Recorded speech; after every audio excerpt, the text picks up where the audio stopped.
I can't believe it. I won't believe it. But I sure do care. Sonic Frontiers, after 5 years of waiting, is finally in our hands. It's been a wild ride with ups and downs and all arounds, but here we are. And Frontiers, while not perfect by any means, has shown that it has ambition and direction that the franchise has sorely needed and has been welcomed by the fandom with open arms. But who cares about that? I'm not here to talk about the game. No, I'm going to talk about the long and arduous road that was the Sonic Frontiers hype cycle. That's right, it's time to look back at the marketing for Sonic Frontiers. The good, the bad, and the Sega. And to do so, we'll have to go back to the beginning.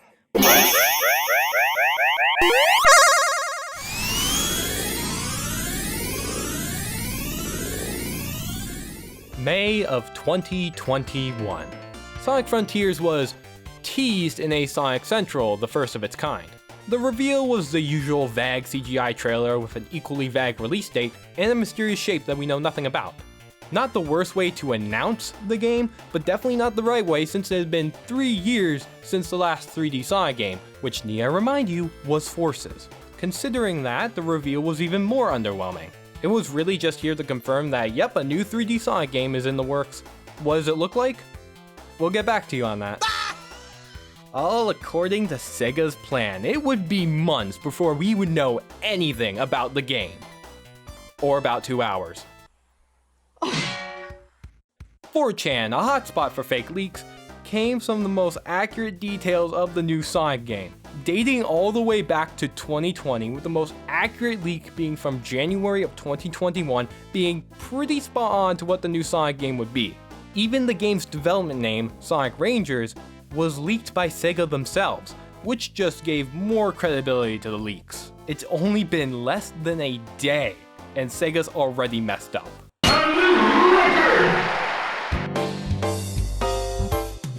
It would be half a year later at the Game Awards where the new Sonic game would be fully revealed as Sonic, Shadow of the Colossus. Frontiers. It's called Sonic Frontiers. The trailer itself was fine, the game looked nice, although if you showed me this for the first time and asked me what game series this was, I would never have guessed Sonic until I saw him standing right there and realized, oh, it's a Sonic game. Sonic's had some realistic art styles beforehand, so it's not unexpected. I just knew there had to be a reason for the game to look as it did. The only issue is really no gameplay, which if you're introducing Sonic into an open world format is super important that we know how this plays. But instead we have a Wii golf course overview and more CGI. Thanks. The most amount of new information is where Sonic is, the Starfall Islands. What are the Starfall Islands? I don't know yet because this is only December. The marketing for this game was vague but going along smoothly. So, where did it all go wrong? An entire year after it was first teased, Sonic Frontiers was teased again. It was announced that gameplay for Sonic Frontiers would be exclusively shown first at IGN First. Cool. An event taking place over the entire month with interviews, Q&As, and gameplay videos about Sonic Frontiers. Awesome. With the first ever gameplay coming the next day. I honestly can't see how this can go wrong. This got Sonic fans pumped. It got me pumped. This was it. Sonic's grand return to the gaming sphere. Disregard everything that came out before. I was going all in on Sonic Frontiers.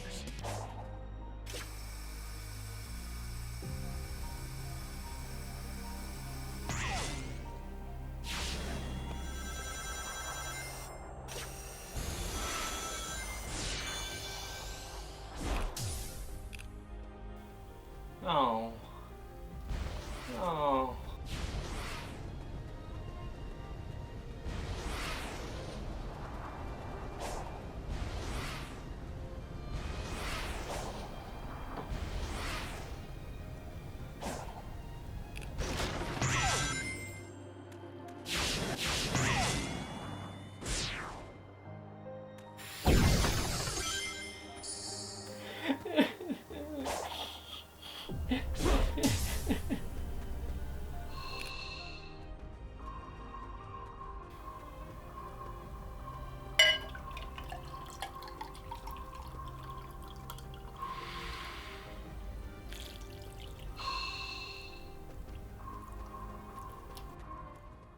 Is it too late to fold? The gameplay reveal, for a lack of a better term, was underwhelming, disappointing, bad, atrocious. I can't believe they thought this was okay, soul-crushing. Oh, I could go on. That wasn't gameplay, that was just a Sonic running simulator. Why, IGN? Why are you so bad at Sonic games? Wait a minute. IGN was given this footage. They were only a pawn. No, this has to be the work of a longtime enemy of the Hedgehog. Someone that has tried to impede his progress every step of the way. Of course, how could I have not realized it sooner? The true culprit of this marketing disaster has to be... Oh, it's you. Sega, provide the footage. Sega, why?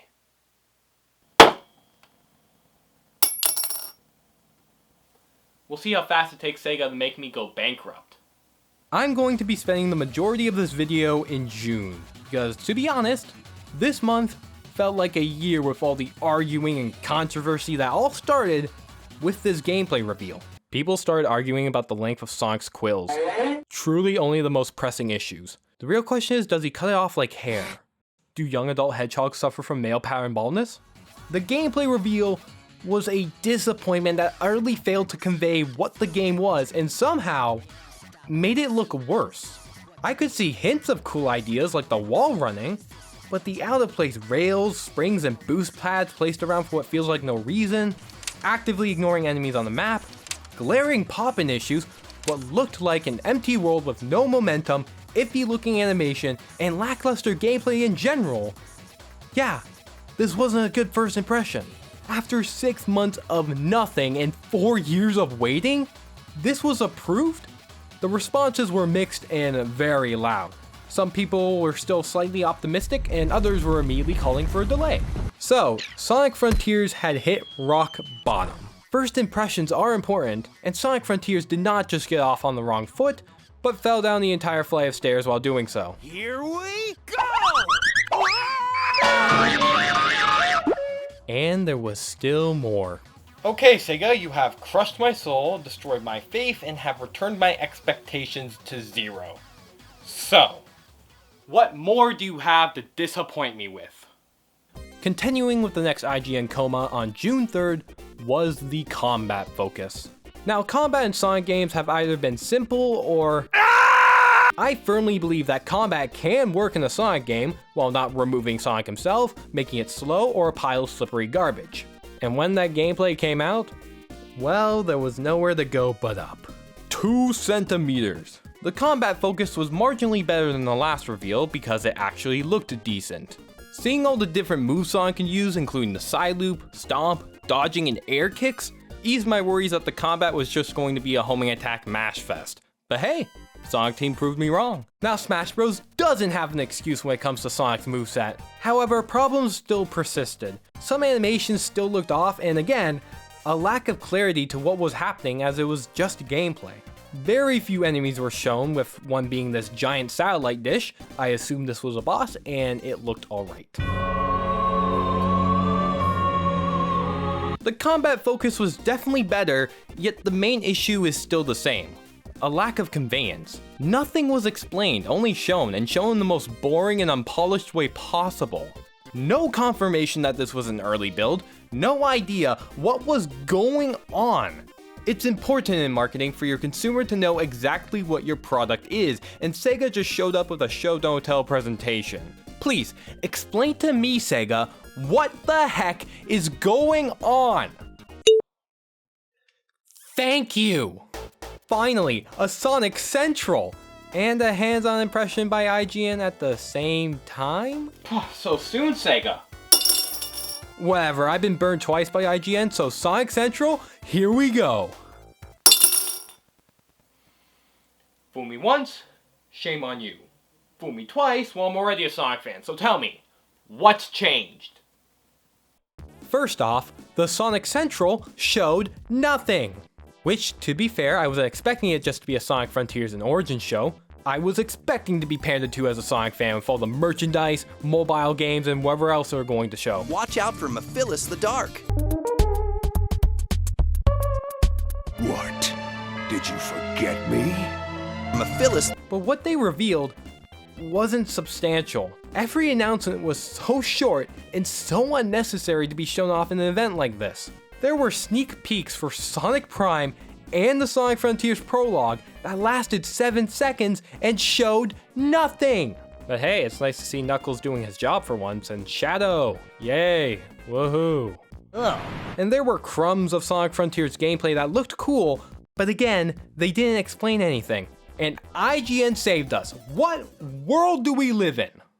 Finally, an actual description of what Sonic Frontiers is. Confirmation that the gameplay scene was from an early build, and positive reception of the game by someone who's actually played it. That right there was a ray of hope. A light at the end of this long tunnel. And Summer Games Fest is just around the corner, so more news must be there too. It was a bumpy road, but we managed to get back on track. It wasn't there.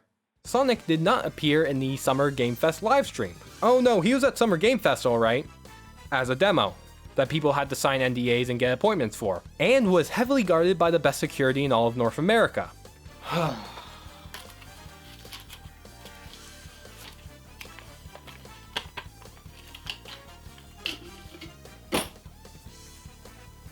Locked behind a vault, Sonic Frontiers was the only game on the live floor that could not be talked about or recorded by people who've played it until an embargo had lifted. Why is there a playable demo of Sonic Frontiers at SGF but no footage of that gameplay shown online? It's a good question. You have to ask Sega. That's it? No. Look at Capcom with Street Fighter 6 doing the exact opposite of this game. Sega, are you trying to make people not like your game? Don't answer that. We were fighting for our lives out here, living off crisp 144p videos, glimpses of Sonic Frontiers cutscenes, and we were still starving. It went on for what felt like weeks when it was only one weekend. We knew so much, and yet so little. But then, the following week, hands-on impressions from Summer Game Fest finally came out with new gameplay as well, and when that happened, I've never felt so alive.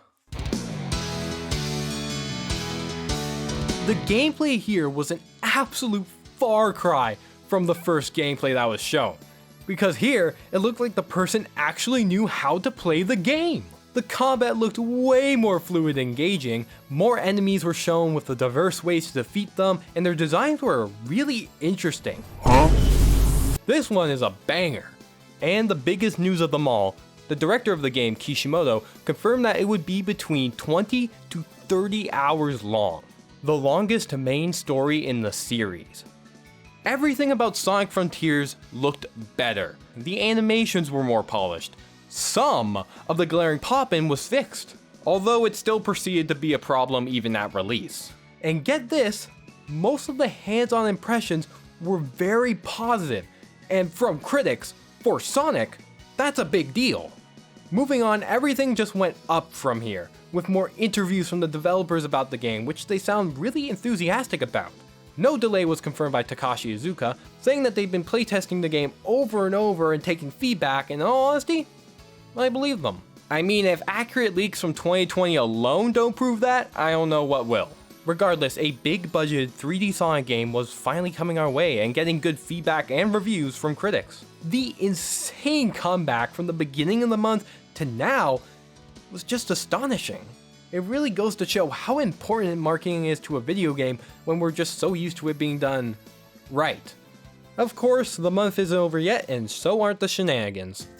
More interviews came out, one from the lead writer of the game, Ian Flynn. I was super happy to hear this. It's great to finally have a writer who actually knows the Sonic series, who's written official comics for it, and understands the characters, to now be writing for an official game, and now games in the future. Even though he didn't control the story setting or plot beats of the game, he did write all the dialogue, and just thank you. But even with that good news, the circus just couldn't stop. Soon after, Sonic Origins released, and a surprise came with it. Shaders for Sonic Frontiers. Yeah, a completely different game confirming the existence of cyberspace levels was found in Sonic Origins code. a week before reveal. That's because Origins partially uses the Hedgehog 2 engine, which is what Sonic Frontiers is using. I know this is a bit of a stretch to call it marketing, but it was in a Sega licensed Sonic game, so I'm counting it. Plus, it did confirm that Big the Cat would be returning in Sonic Frontiers with a fishing minigame. Step aside, Elden Ring. Nearing the end of the month, the best news so far came from the most unlikely of places.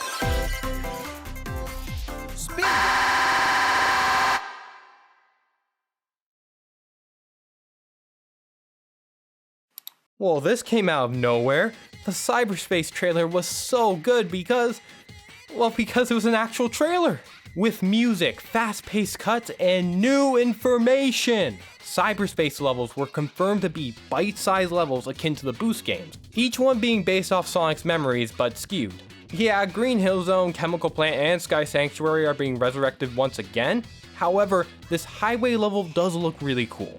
I'm just hoping there are more original stages.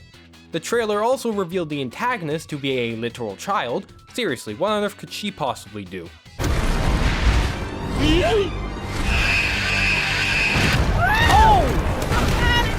He needs some milk! Honestly, the most shocking part of the trailer for me is how the game is running well on Switch and doesn't look like trash.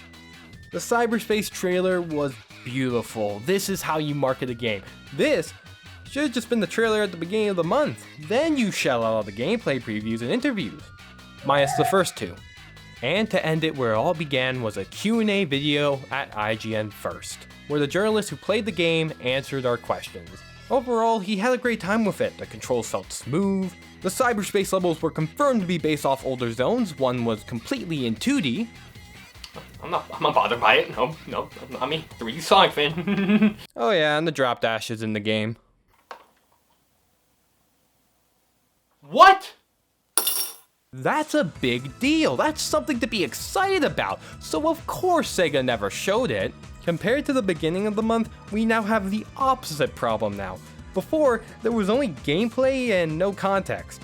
Now there's barely any gameplay showing off the cool stuff I'm hearing about. Why tell me that Sonic has a skill tree, the drop dash exists, and that Big the Cat is in the game, and not show it? Look, I don't know what went on behind the scenes. I pray for the people who had to rope this all together. All I know is what happened in front, and it was a mess. First, it was Sega who supplied IGN with subpar footage that started this entire mess. Then embargoes and NDAs blocked people from talking about the game for days at Summer Games Fest, and the Cyberspace trailer, while good, restricted journalists from talking about Cyberspace until June 28th. The marketing did pick up at the latter half of the month, but by then, the damage was done to this game's reputation. Sonic Frontiers wasn't at rock bottom anymore, but it still had a ways to go in order to get back on top.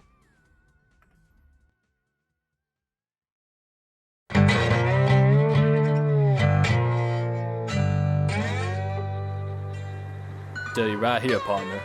July was drier than a dryer drying dry clothes on a dry day. Which is code for nothing happened. Honestly, after June, they'll take this break. And this art. Yeah! They say that beauty is in the eye of the beholder, and I am beholding. This looks absolutely amazing. The colors, Sonic himself in such a dynamic pose, and the overall composition, just mwah, absolutely perfect. Please, let this be the box art for the game.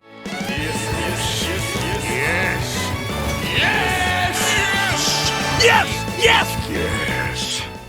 The marketing cycle picked up again in the latter half of August at Gamescom, and Sega made the right move here and actually had a trailer appear at the event. The story trailer it was dubbed, and it was pretty good, if a little short. It showcased a new island, Ares, which has the theming of desert, snippets of gameplay to go along with it, and slick CGI cutscenes I hope aren't just in there for the marketing, they were just there for the marketing. We actually got to hear Roger speak for once, and for the one line he had, his voice sounded lower than it was before. Definitely had to do with the direction he was given, and it'll just take a while to get used to. And finally, a rock-solid release date of November 8th, 2022. Glad they got that sorted out. And a digital deluxe edition no one is going to buy. Afterwards, more information came out confirming that there are 5 islands in total. So is that a full lie or 1/5 of one? Sonic Team really let me down on that one, but to be fair, Sega did it first. Why are you the way that you are? Honestly, every time I try to do something fun or exciting, you make it not that way. To give you a brief WDS, why Denuvo sucks, it's a DRM software for anti-piracy by constantly requiring an internet connection. So in the unfortunate circumstance you have your internet knocked out, you can't play the game. Other problems have occurred with Denuvo directly affecting game performance with Tekken 7 and Sonic Mania Plus, with it being proven that games just run better without Denuvo. And it doesn't help that Sega keeps attaching Denuvo to every new Sonic game released on PC, even on a collection of old Genesis games, because what if people pirated the Genesis games, not Sonic 1? All of these annoyances really come together when you realize the fact that Denuvo doesn't even work!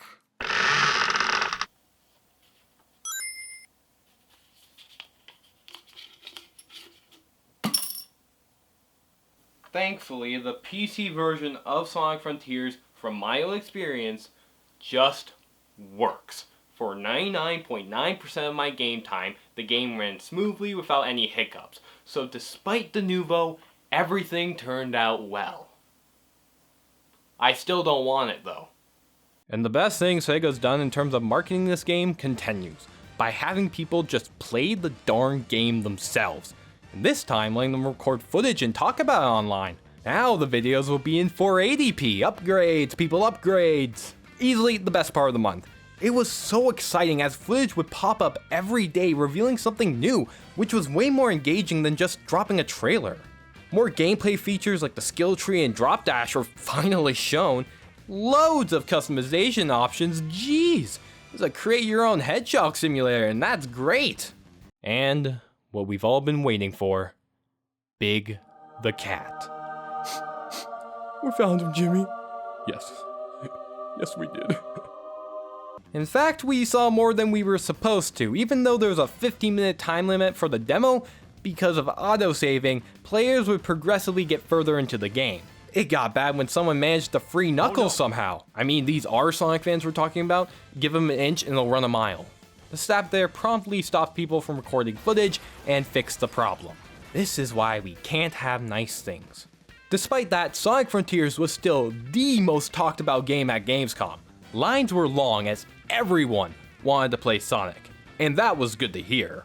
Unfortunately, the major blemish on this otherwise absolutely perfect game was the Cyberspace levels. Sonic Frontiers will win Greenest Game of the Year if all the recycling Sonic Team has done, because the first Cyberspace level is a beat-for-beat repaint of Windmill Isle from Sonic Unleashed. And if that was the only example, I would shrug it off because it's just a tutorial level. Who cares about that? But both Green Hill and Chemical Plant reuse level design from their Sonic Generations counterparts. And this was intentional. The levels are supposed to be pulled from Sonic's memories, but just jumbled around a bit, with different aesthetics and obstacles from other levels, like this example from Sky Sanctuary. And I thought, well, there are at minimum 30 boost levels, which would be the most compared to any other boost game before, all having different aesthetics and looks and original levels in there, so it's not entirely old levels, right? And the main focus of the game is clearly the open zones, and with how short these levels are, only about 2 minutes max, and the fact that they are pretty much optional, I equated them to bonus stages. I get why they did this, I'm not happy about it, or encouraging this, but with the main focus being the open zone and combat, I'm not gonna lose sleep over this. It's not like there's only going to be 4 level themes, right? Wait, Sonic Team? Sega? Sega! Sega!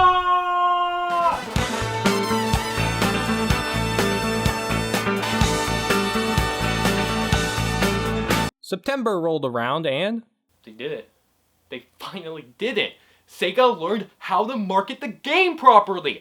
Great job, everyone! September was by far the best month ever. The overview trailer came out of nowhere and cleared up so much, showing gameplay while also explaining what the gameplay loop would be. It's simple. Explore the world and defeat mini-bosses in order to collect Pearl Gears, which let you into cyberspace levels where you can get Vault Keys, which are used to get all the Chaos Emeralds in order to defeat a giant boss on each island. Simple. The only worry was that this sounded really repetitive, but it was so nice to officially know what this game was going to be like. Finally, they're dropping the music. A week later, the two main tracks of the game were revealed, I'm Here and Vandalize. If these don't scream 2000 AMV music, then I don't know what does. Although I don't really think these tracks are that good. You guys gotta help me. I only thought these songs were just okay, but I can't get them out of my head. I'm here, reaching far across these new frontiers. With my life, I fight this fear. In my hands, I hold the ones I love. Walk forward through the counter. Please help. I can't fight. The pain away, my head is in ruins. Need you in my veins, don't know how you do it. Okay, the music's really good. Moving on. Gameplay footage of Big the Cat and his fishing minigame. This is what I've been waiting for. Peak Sonic gameplay. It looked alright. Also, the complete art style inconsistency between Sonic and the fish he's holding makes it all the better and starting to make me question a lot of things. And wait, whoa, what was that? A Sonic Adventure reference? But the big event for September was definitely Tokyo Game Show. Well, that's it. We lost. Pack it up. Good luck, Sonic. No, wait, come back! To give context, Sonic is not wildly popular in Japan, at least compared to Sonic's popularity in the West. The best-selling Sonic game in Japan got outsold by Seaman. So if anything, this was going to be an uphill battle for sure. It won most anticipated game at the show and was so popular they had to restrict the venue. Twice. This is how I win. Not only that, Sonic Frontiers also got the Sakurai seal of approval. What is happening? I'm sorry, I'm a Sonic fan. I'm just not used to all this positive feedback. And seeing the director of Sonic Frontiers, Kishimoto, accept the award was awesome. Whether you like his approach to game design or not, it is clear he put his all into this game, and so did the rest of Sonic Team. All these awards, and I almost forgot to mention another trailer debuted to celebrate the event, showing off Super Sonic in an awesome boss fight and a new island, Chaos. And because the demo was so popular at literally every event it was at, Sega just kept showing it off. This time at EGX in London, where the demo got leaked online and spoilers were rampant. Okay, Sonic fans, you have officially gone too far. I got through that rather fast, but that's because September was literally perfect. 2 quality trailers that either hyped up or explained the game, music finally being teased, and more positive reception from in-person events about the game. Basically, all the issues I had back in June were fixed. And it was hard not to look towards Sonic Frontiers somewhat positively after this month. But man, did October try. Ooh, spooky.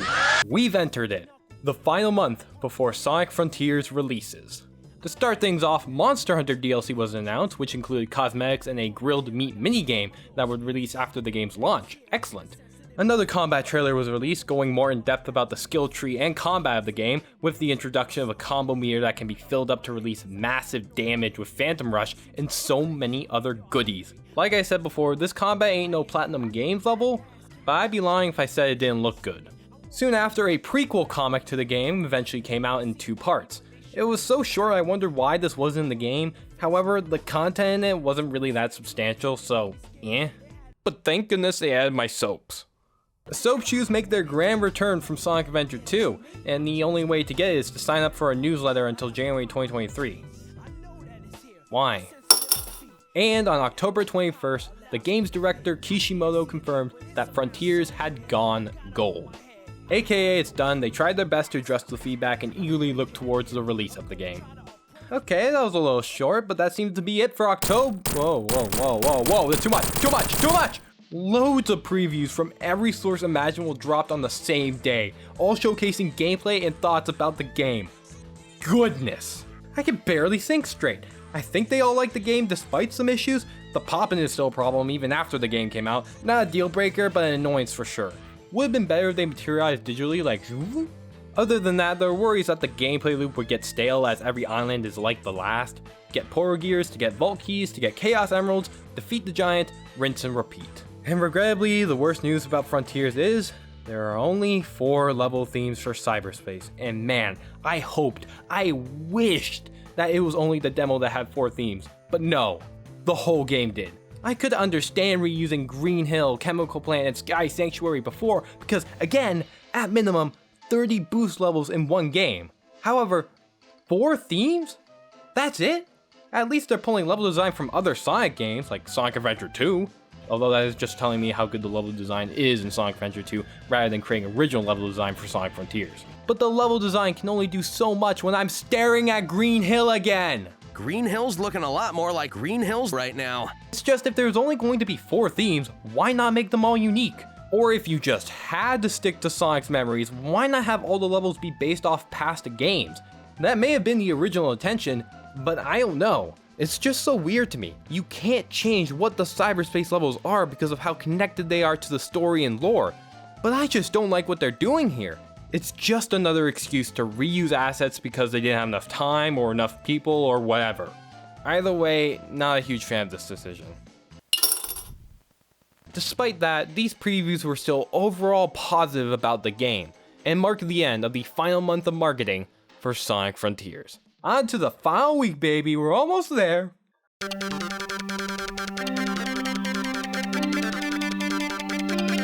One week left, I can't believe we're here, and Sega promptly dropped the Sonic Frontiers Prologue animation, Divergence, starring everyone's favorite red enchilada, Knuckles. My expectations were a 2-minute short that would not justify itself for existing outside the game like the comics did. Going into this, I was pretty indifferent. After watching this, I would like to go back in time and slap my past self in the face for being an idiot because this was amazing. You don't get it. I need a Sonic show like this. I need a game like this. The animation was actually, nope, stop right there. Stop what you're doing right now and go see this animation if you haven't already. In fact, go see it if you already had. It's absolutely gorgeous in every sense. The animation, the lighting, the storyboarding, the writing, everything is perfect. Knuckles was perfectly characterized here. He's no longer a dummy and he's awesome. The action was so fluid and engaging when Knuckles curled up into a ball and zoomed over into a knuckle sandwich. So good. The beautiful shading and compositing work that just makes this special pop and could quite possibly be the best looking Sonic animation ever. I would go as far to say that. The story details how Knuckles arrived on the Starfall Islands while also tapping into his character. It was just done so elegantly well. Again, go and watch it if you haven't. Massive appreciation and praise to the lead writer, Ian Flynn, T. Lopes who made the original music for it, the director of the short, Tyson Hess, and everyone else on the team at Powerhouse Animations that made this short a reality. Absolutely brilliant decision to make this, and I really hope we get more of these animations for future Sonic games. Do not let their talents go to waste, Sega. I will take it personally. The next day, a video about how the music was made was released. It featured a new track for Ares Island and man, you know it's Sonic, you know it's good. Always love these behind the scenes look at games. It's the last week, Sega, slow down. Except don't. Nothing too special from the Showdown trailer, it's just there to keep the hype going with more beautiful CGI cutscenes that won't be in the game.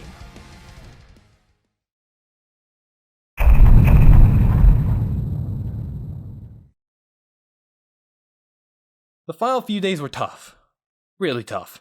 As expected, Sonic Frontiers broke street date early, and the Switch version was quickly extracted and pirated to the masses. Which, if you're pirating a game that isn't even out yet, that's pretty scummy. No ifs, no buts, no coconuts. It's an insanely rude thing to do to the developers. And it's also illegal. Stay where you are! Keep your hands up in the air! Not again. And unfortunately, since that happened, a lot of disappointment came from the developers. And if you're one of the scumbags who made Mr. Otani sad, you've reached your final frontier. Bam! One day before launch, reviews were finally released on Monday, revealing the game scored to be good? This has to be the widest range of scores I've ever seen for a Sonic game. You had your 7, 8s, and even 9 out of 10s, but some wanted to feel special. I'm just playing, all reviews are valid, but my real issue lies with Metacritic's color choices. As soon as that number dips below 75, the game suddenly has a warning label on it. But I digress, reviews are one thing. What matters most is if Sonic fans liked the game.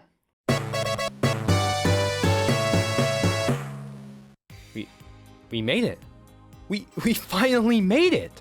It was a really bumpy ride, but Sonic Frontiers is out and was so positively received by the fan base. Those first few days, I felt something I never thought I would ever feel from the Sonic community. Peace.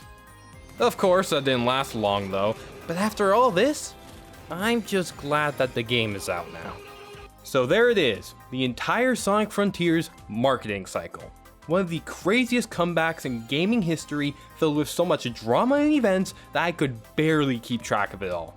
Even in this video alone, I feel like I didn't cover enough of what occurred over these past 500 plus days, but I hope I did a decent enough job. Although the real hero of this marketing disaster was the Sonic Frontiers Twitter account. Truly, thanks to them, I was able to make this video. They reported on every single bit of news that came out, regardless of how small it was, and even locked the comments under their tweets for a few weeks before release to prevent spoilers. They were the hero the Sonic fandom needed, but not the one they deserved. The account has since deactivated post-launch. Their job here was done. They were a hero, I just couldn't see it yet. A light in the darkness. A true patriot.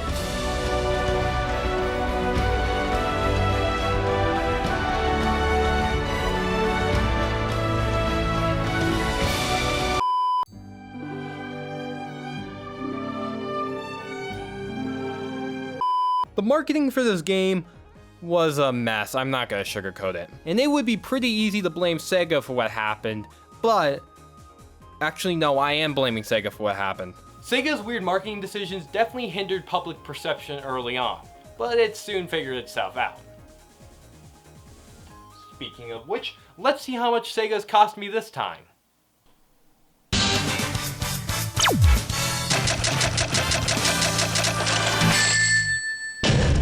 Too easy! Joke's on them, I still have a quarter. Rats! Simply put, the live events saved this game's reputation before launch. Sega allowing this game to be played by so many people at so many events was by far the best decision they made, bar none. Please continue to do this. And to make sure this mess doesn't happen again, Sega, don't show the game when it isn't ready yet, and don't tease it with CGI when the game can't be shown. You need to put your best foot forward when revealing your game, showing exciting aspects of it while not spoiling it entirely. And please avoid whatever happened in June with embargoes, NDAs, and spreading out a week's worth of news over an entire month. Most importantly, give Sonic Team the time and resources they need to make an even better product than before. That, with some better planning and decisions, will definitely help to avoid this situation in the future. And with that out of the way and Sonic Frontiers being out, I am so ready to put this behind me. Sonic Frontiers, despite the mess, came out good after all, and was a financial success. And that's what really matters. Me personally, I loved it. The story was great and the open zone gameplay was so much fun. And with Sonic Team having reinvigorated drive and sticking with this gameplay style, I cannot wait to see what the future brings for this franchise. To new frontiers, Sonic the Hedgehog.